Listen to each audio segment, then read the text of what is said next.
ಎಲ್ಲೆಲ್ಲೂ ತಳಿರು ತೋರಣ, ಎಲ್ಲರ ಮುಖದಲ್ಲೂ ಸಂತಸ ಸಂಭ್ರಮ. ನಿರ್ಜೀವತೆಗೂ ಜೀವವಿರುವ ಕ್ಷಣವದು. ಅಲ್ಲಿ ಮುಳುಗಿದ್ದು ಕೇವಲ ಪ್ರದೇಶ ಮಾತ್ರವಲ್ಲ, ಅದೆಷ್ಟು ಜನರ ಜೀವನ, ಅದೆಷ್ಟು ಜನರ ಬದುಕು, ಅದೆಷ್ಟು ಜನರ ಕನಸು ನಾ ತಿಳಿಯೇ. ಕತ್ತಲೆಯ ಜಗತ್ತಿನಿಂದ ಬೆಳಕಿನೆಡೆಗೆ ಸಾಗಲು ಎಲ್ಲೋ ಕಾಮಗಾರಿ. ಅದೇ ಕಾಮಗಾರಿ ಒಂದಿಷ್ಟು ಜನರ ಕನಸನ್ನು, ಬದುಕನ್ನು ಕತ್ತಲೆಗೆ ಕರೆದೊಯ್ದಿದ್ದಂತೂ ನಿಜ. ದ್ವೀಪದ ಊರಿಗೆ ಆರಂಭದಲ್ಲಿ ನೆರವಾಗಿದ್ದು ತೆಪ್ಪಗಳು. ಕಾಲ ಕಳೆದಂತೆ ಹತ್ತಾರು ವಾಹನ, ನೂರಾರು ಜನರನ್ನು ಒಮ್ಮೆಲೆ ದಡದಿಂದ ದಡಕ್ಕೆ ಸಾಗಿಸಲು ನೆರವಾದದ್ದು ಲಾಂಚ್ಗಳು. ಈಗ ಲಾಂಚ್ಗಳು ಮರೆಗೆ ಸರಿದು ಲಿಂಗನ್ಮಕ್ಕಿ ಹಿನ್ನೀರಿನ ದ್ವೀಪದ ಗ್ರಾಮದ ಬದುಕಿಗೆ ಸಂತಸ ದೊರಕಿದೆ. 60 ವರ್ಷಗಳ ಹಲವು ಜನರ ಪರಿಶ್ರಮ, ಕನಸು ಇಲ್ಲಿಯ ಫಲಕ್ಕೆ ಕಾರಣವಾಗಿದೆ. 2.12 ಕಿಲೋಮೀಟರ್ ಉದ್ದದ ಸೇತುವೆ ಲೋಕಾರ್ಪಣೆಗೊಂಡಿದೆ. ಈ ದ್ವೀಪದ ಜಗಕ್ಕೆ ಹೊಸ ಬೆಳಕು ದೊರಕಿದೆ. 6 ವರ್ಷದ ಸೇತುವೆಯ ಕಾಮಗಾರಿ ಯಶಸ್ವಿಯಾಗಿ ತನ್ನ ಕಾರ್ಯ ಮುಗಿಸಿದೆ.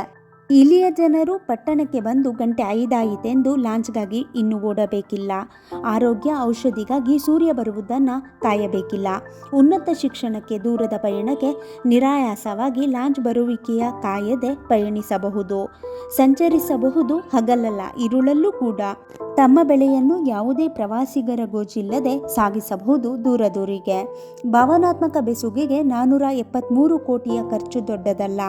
ಇದಕ್ಕೆ ನಡೆದದ್ದು 60 ದಶಕಗಳ ಹೋರಾಟ, 6 ವಸಂತಗಳ ಕಾರ್ಮಿಕರ ಶ್ರಮ. 1964ರಲ್ಲಿ ಲಿಂಗನಮಕ್ಕಿ ಜಲಾಶಯ ಜಗತ್ತಿಗೆ ಬೆಳಕು ನೀಡಿದರೆ, 2025ರ ಈ ಸಿಗಂದೂರು ಸೇತುವೆ ಒಂದಿಷ್ಟು ಗ್ರಾಮದ ಸಾವಿರಾರು ಜನರ ಬದುಕನ್ನು ಬದಲಿಸಿದೆ. ಬದುಕಿಗೆ ವಿಶ್ವಾಸ ಮೂಡಿಸಿದೆ, ಬದುಕಿಗೆ ಬೆಳಕ ತಂದಿದೆ. ಅಂಬಾರಗೋಡ್ಲು ಮತ್ತು ಕಳಸವಳ್ಳಿಯ ಬೆಸುಗೆಯ ಸೇತುವೆ ಪ್ರವಾಸಿಗರಿಗೂ ಸಂತಸ ತಂದಿದೆ. ಸಿಗಂದೂರು ಚೌಡೇಶ್ವರಿ ದೇವಿಯ ದರ್ಶನ ಪಡೆಯಲು ಭಕ್ತರು ಕಾಯಬೇಕಿಲ್ಲ ಲಾಂಚಿನ ಸಮಯವನ್ನ. ಶರಾವತಿ ಹಿನ್ನೀರಿನಲ್ಲಿ ಒಂದಿಷ್ಟು ಸುರಕ್ಷತೆಯೊಂದಿಗೆ ದೋಣಿ ಸಾಗಲಿ ಪ್ರವಾಸೋದ್ಯಮದ ಕಡೆಗೆ. ಹಾಗೆಯೇ ಸ್ವಚ್ಛತೆ ಕಾಪಾಡಲಿ ಪ್ರವಾಸಿಗರು. ಸೇತುವೆ ಈ ಪ್ರದೇಶದ ಜನರ ಹೊಸ ಬದುಕಿನ ನಿರ್ಮಾಣಕ್ಕೆ, ಹೊಸ ಆಶಯಕ್ಕೆ, ಹೊಸ ಕನಸಿಗೆ, ಹೊಸ ಭರವಸೆಗೆ, ಹೊಸ ನಂಬಿಕೆಗೆ ಲೋಕಾರ್ಪಣೆಯಾಗಿದೆ.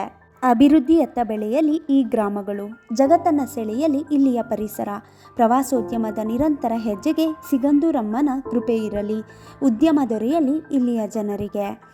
ಇದಿಷ್ಟು ಸಾಗರ ತಾಲೂಕಿನ ಸಿಗಂದೂರು ಸೇತುವೆಯ ಒಂದಿಷ್ಟು ಮಾಹಿತಿ. ಮತ್ತೆ ಭೇಟಿಯಾಗೋಣ. ನಮಸ್ಕಾರ.